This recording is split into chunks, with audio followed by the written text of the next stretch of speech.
오늘은 로마서 10장 말씀입니다. 오늘도 주시는 말씀의 은혜가 우리 안에 넘치기를 원합니다. 신명기 28장 1절 네가 네 하나님 여호와의 말씀을 삼가 듣고 내가 오늘 네게 명하는 그 모든 명령을 지켜 행하면 네 하나님 여호와께서 너를 세계 모든 민족 위에 뛰어나게 하실 것이라. 네가 네 하나님 여호와의 말씀을 순종하면 이 모든 복이 네게 임하며 네게 미치리니 성읍에서도 복을 받고 들에서도 복을 받을 것이며 네 몸의 소생과 네 토지의 소산과 네 짐승의 새끼와 우양의 새끼가 복을 받을 것이며 네 광주리와 떡반죽 그릇이 복을 받을 것이며 네가 들어와도 복을 받고 나가도 복을 받을 것이라. 이 말씀이 복의 말씀일까요? 아니면 두렵고 떨리는 말씀일까요? 이 관점이라는 것은 사물이나 글이나 어떤 현상을 바라보고 생각하고 이해하는 그 태도, 방향, 이런 것을 관점이라고 얘기하죠. 그래서 예를 들면 컵에 물이 절반 정도 남아있을 때 어떤 사람은 아유 물이 절반밖에 안 남았네 라고 하고 또 어떤 사람은 이야 아직 반이나 남았네 라고 생각한다는 것이죠. 이 두 사람 간의 이 관점이 달라서 생기는 일이죠. 하나님 말씀, 이 성경을 보는 관점도 이와 같다 하겠습니다. 성경에서 복을 받아 건강하고 장수하며 부자가 되고 자녀가 잘 되기를 원하는 그런 관점으로 성경을 보면 이보다 더 복을 받을 만한 말씀은 없죠. 자녀가 잘 되고 직장이나 집이나 들어가도 복을 받고 나가도 복을 받고 떡반죽 그릇이 복을 받고 건강하고 장수하고 복을 누릴 것을 약속하는 그런 말씀이죠. 그러나 사람들은 자기가 받을 것만 생각하고 자기의 책임과 의무는 잊어버리죠. 자유에는 반드시 책임이 따릅니다. 그리고 우리가 복을 받을 것 같으면 그 복에 대해서는 반드시 내가 해야 되는 것들이 있는 것이죠.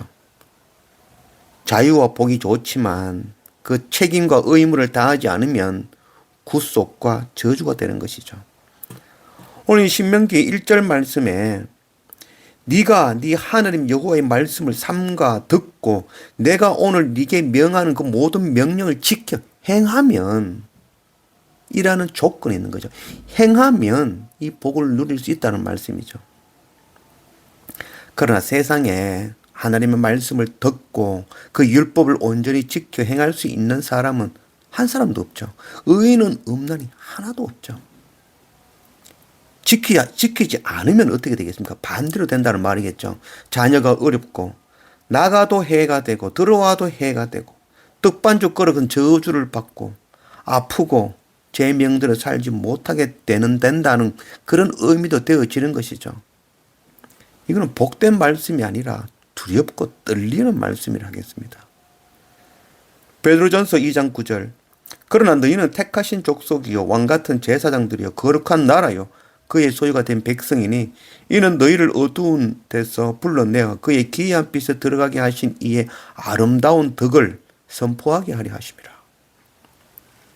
하나님께서 우리를 먼저 택하시고 왕같은 제사장으로 거룩한 하나님의 나라로 하나님의 백성으로 자녀로 세우신 것이죠. 그러나 또 우리가 죽을 수밖에 없는 그 어두운 죄에서 건져내어 십자가 예수 그리스도 그 복음의 빛으로 인도해 주셨습니다. 할렐루야! 이 놀라운 복 앞에 아멘 할 수 있는 것이죠. 그러나 그 다음 말씀이 있죠. 먼저 택하여 세우신 이유는 이 복음을 선포하게 하려는 것이죠. 내가 받은 이 복음을 전하는 선교 사명을 감당하지 못한다면 어떻게 되겠습니까? 왕 같은 제사장도 아니고 하나님 나라 백성도 되지 못할 수 있다는 것이죠. 우리가 날마다 말씀과 예배 앞에 정말 두렵고 떨림으로 엎드릴 줄 아는 그런 우리가 되기를 원합니다. 오늘 1절 말씀 형제들아 내 마음에 원하는 바 하나님께서 구하는 바는 이스라엘을 위함이니 곧 그들로 구원을 받게 함이라. 내가 정언하노니 그들이 하나님께 열심히 있으나 올바른 지식을 따른 것이 아니니라. 구원에 이르는 것은 우리의 간절함도 우리가 1등에서도 우리가 지식이 있고 노력해서 힘으로 능력으로 되는 것이 아니죠. 오직 하나님의 은혜입니다.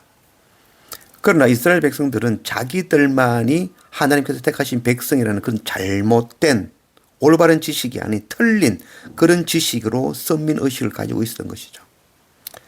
하나님의 예정하신 그 택하심, 그것은 열방에 전하기 위하여 먼저 부르심이라는 것을 알지 못한 것이죠. 그래서 열방을 구원하시는 그 하나님을 이해하지 못하고 오신 예수 그리스도를 거부하고 십자가에 못 박고 만 것이죠. 그러나 예수님께서 이 땅에 오시어 율법의 그 요구들을 완성해 내시고 영원한 생명을 주시는 복음의 의를 주신 것입니다. 8절 그러면 무엇을 말하느냐? 말씀이 네게 가까워 네 입에 있으며 네 마음에 있다 하였으니 곧 우리가 전파하는 믿음의 말씀이라. 우리에게 주신 그 예수 그리스도의 복음, 의, 그것은 하늘나라 천국에 있는 것도 아니고 땅의 아래 지옥에 있는 것도 아니라는 거죠. 그 복음은 우리의 노력으로 오신 것이 아니라 하나님의 전적인 은혜로 우리에게 주신 것이죠. 우리 가까이, 우리 안에 주신 것이죠. 신명기 30장 11절 내가 오늘 네게 명령한 이 명령은 네게 어려운 것도 아니요 먼 것도 아니라 오직 그 말씀이 네게 매우 가까워서 네 입에 있으며 네 마음에 있은즉 네가 이를 행할 수 있느니라. 이 바로 예수 그리스도 우리 마음 안에 있는 것이죠. 절대 어렵거나 멀리 있는 것이 아니라는 것이죠. 하나님의 말씀 성경은 절대 어렵거나 멀리 있거나 모르는 것이 아닙니다. 쉬운 것입니다. 우리 곁에 있는 것입니다. 우리 마음 안에 이미 주신 것입니다. 9절 네가 만일 네 입으로 예수를 주로 시인하면 또 하나님께서 그를 죽은 자 가운데서 살리신 것을 네 마음에 믿으면 구원을 받으리라. 사람이 마음으로 믿어 의에 이르고 입으로 시인하여 구원에 이르느니라. 우리가 하는 일은 어려운 일 아니죠. 고린도후서 4장 5절 우리는 우리를 전파하는 것이 아니라 오직 그리스도 예수의 주 되신 것과 또 예수를 위하여 우리가 너희의 종된 것을 전파함이라. 입으로 예수 그리스도의 주 되심을 시인하며 믿는 것입니다. 이는 멀리 있는 것이 아니라 지금 우리 안에, 내 안에 있는 것입니다. 12절 유대인이나 헬라이나 차별이 없음이라 한 분이신 주께서 모든 사람의 주가 되사 그를 부르는 모든 사람에게 부요하시도다. 누구든지 주의 이름을 부르는 자는 구원을 받으리라. 누구나 주의 이름을 부르면 구원을 받는 것입니다. 이스라엘 백성뿐만 아니라 주의 이름을 부르는 누구나 구원을 받을 것입니다.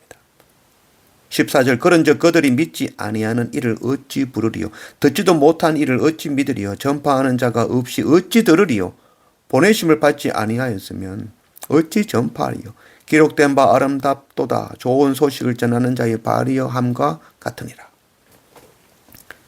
누구나 다 이 복음을 입으로 시인하고 믿으면 구원을 받습니다.